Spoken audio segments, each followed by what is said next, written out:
বলতো আম্মু আলু যেহেতু দাম আমরা সবজি খাই না, আপনি রাগন আম্মু কচুর ভর্তা, আমাদের কচুর ভর্তা করবেন। সেই দিনে আমি নাফিজের জন্য কচুর ভর্তা করেছিলাম। ওদের কিন্তু আওয়ামী লীগের দাবি ছিল না, বিএনপির দাবি ছিল না, গদির দাবি ছিল না, ওদের ভাইয়াদের দাবি ছিল বৈষম্য বিরোধী দাবি, কোঠার দাবি। আর ওরা কোন দিকে গেছিল? ওরা মেধাবী ছাত্রগুলা সব শেষ হলো, ওদেরও দাবি ছিল বৈষম্য বিরোধী দাবি। আমি বলতাম বাবা তোমার কিছু হলে আমি বাঁচবো না। বলছে আম্মা দেশ পরিবর্তন না আসলে 6 সমন্বয়ক ভাইয়ারা কেউ থাকবে না, ওদের অস্তিত্ব কি যে করবে সরকার আল্লাহ ছাড়া কেউ জানে না। আমার নাফিজ আন্দোলন শুরু হওয়ার পরে যখন ওর আবু সাইদ ভাইয়া আন্দোলন করতে যায় শহীদ হয়েছে, ওর ভিতরে এটা খুব নাড়া দেয়। 18 তারিখে আপনি তো বলছেন আন্দোলনে কবে থেকে যায়, তাই না? 18 তারিখে ইস্কিস্তাটারে আন্দোলন হয়েছে, খুব গরম ছিল আমাদের এলাকাটা। ও ওখানে গিয়েছে, ওখানে গিয়ে ও রাবার বুলেট খেয়েছে, টিয়ারশেল খেয়েছে, ওখানে আটকা পড়েছিল। তারপরে আল্লাহর রহমত ছিল হয়তো ওই ইস্কিস্তাটারের ভিতরে যে অবস্থান করে অনেক দেরিতে আসছে। এতটা যে অবস্থানে এটা আমাকে বলা হয় না। আমি চাইতাম ও যাক, ওদের ন্যায্য দাবি, এতটা অবস্থা খারাপ এটা আমাকে পরে বলছে। আল্লাহ রহমত আল্লাহ ঘুরে আনছে। তো আমাকে বলতো, আমি চাইতাম যে এটা তো ওদের ন্যায্য দাবি। ও আমাকে বলতো, আমি বলতাম বাবা যাও, আমাকেও নিয়ে যাও, আমিও তোমার সাথে আছি, এমন কিছু করো না যে বার আমি সহ্য করতে পারবো না। তখনও বলতাম দেশ পরিবর্তন আসতেই হবে। আবু সাইদ ভাই মারা গেছে, কি যেন নাম, পানির জন্য পানি পানি করে যে শহীদ হলো, মুগ্ধ ভাইয়া মারা গেছে। আম্মু মুগ্ধ ভাইয়ার আম্মু আছে না, আবু সাইদ ভাইয়ের আম্মু আছে না? আমি বলতাম বাবা তুমি তোমার ছোট ছেলে, ওদের জন্য আমার অনেক কষ্ট হয়, তা আমি কি করবো? তখন বলতো আম্মু দেশে পরিবর্তন আসতেই হবে। আমাকে বিভিন্ন ছবিগুলা দেখাতো, আমার সাথে সবকিছু শেয়ার করতো, আসতেই হবে, দেশে পরিবর্তন আসতেই হবে। কিন্তু কত অনেক ছোট মানুষ, দুঃখজনক ঘটনা শুনেন, আমি তো আসলে আমার বুঝতেই পারি নাই। আমার ছেলেটা এত বড় হয়ে গেছে। আমি গত 13 তারিখ আমাদেরকে এটিএন বাংলা ডেকেছে। আমি আরো কত কিছু বলবো, সব তো বলতে আছে। ওখানে যাওয়ার আগে আমার খেয়াল হলো আমার বাইরে আমার বাচ্চারা ওর এসএসসি পরীক্ষার রেজাল্টের দিন ওরা সম্ভবত 5টার দিকে আসছিল।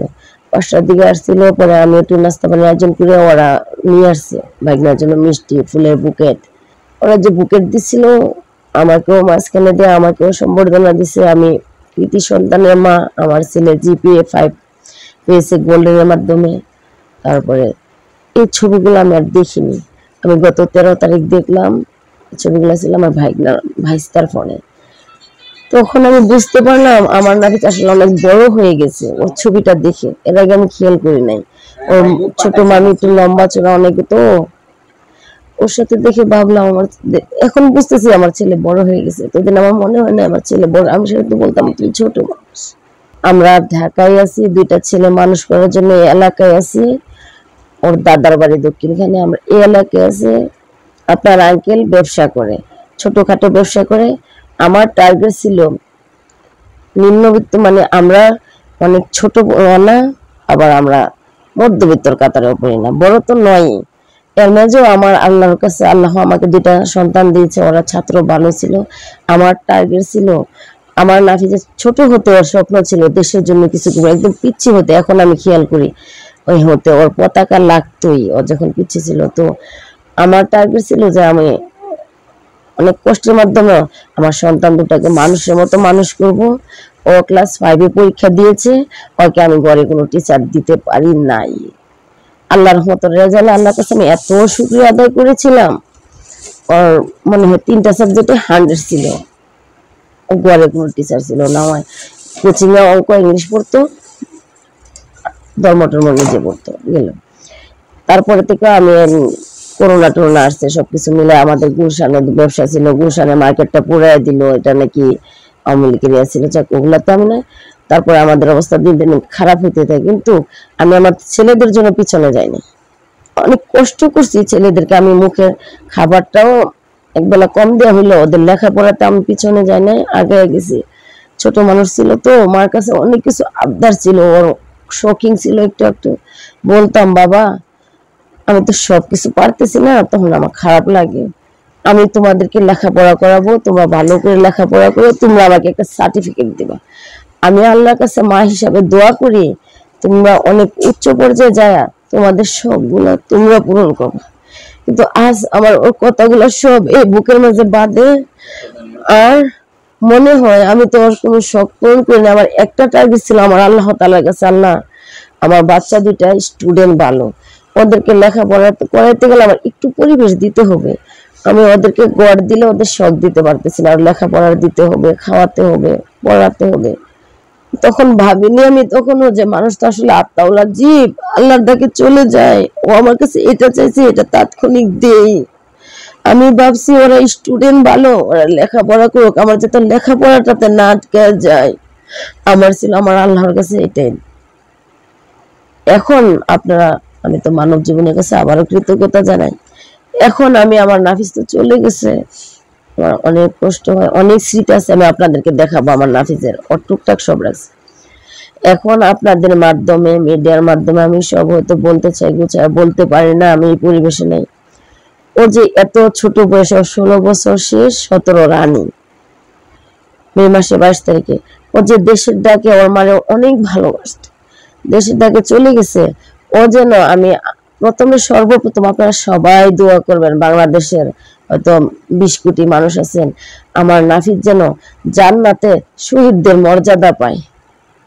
এটা আমার আল্লাহর কাছে প্রথম চাওয়া। আর যেহেতু এত ত্যাগের বিনিময়ে আমাকে স্বাধীন দেশ দিয়ে গেছে, বাচ্চাগুলাকে নিয়ে আমরা কি আতঙ্কে ছিলাম, আল্লাহ জানে দেশটাকে ঠিক আরো ভালো করে উন্নত করে, এবং ওর ত্যাগের মর্যাদা যেন আপনারা কিভাবে চাইলে সুন্দর হবে আমি জানি না। আমার কথাগুলো বলতে খুব কষ্ট হইতেছে। ও যেন, আমি দেখছি জাতীয় বীর লেখা আছে ও ব্যানারও, সত্যি সরকার যেন ওকে জাতীয় বীরের মর্যাদা দেয়। এত ছোট্ট একটা ছেলে বলতো আম্মু আলু যেহেতু দাম, আমরা সবজি খাই না, আপনার রাগন, আম্মু কচুর ভর্তা, আমাদের কচুর ভর্তা করবেন। সেই দিনে আমি নাফিজের জন্য কচুর ভর্তা করেছিলাম। আজকে কিন্তু আলুর দাম কমেছে, সত্য কিনা বলেন, আলুর দাম কমেছে কিনা?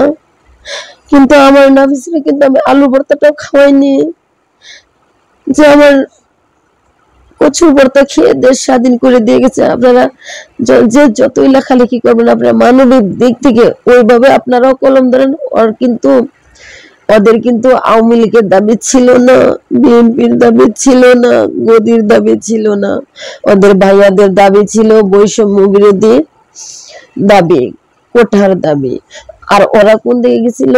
ওরা মেধাবী ছাত্রগুলা সব শেষ হলো, ওদেরও দাবি ছিল বৈষম্য বিরোধী দাবি। আমি বলতাম বাবা তোমার কিছু হলে আমি বাঁচবো না। বলছে আম্মা দেশ পরিবর্তন না আসলে 6 সমন্বয়ক ভাইয়ারা কেউ থাকবে না, ওদের অস্তিত্ব কি যে করবে সরকার, আল্লাহ ছাড়া কেউ জানে না।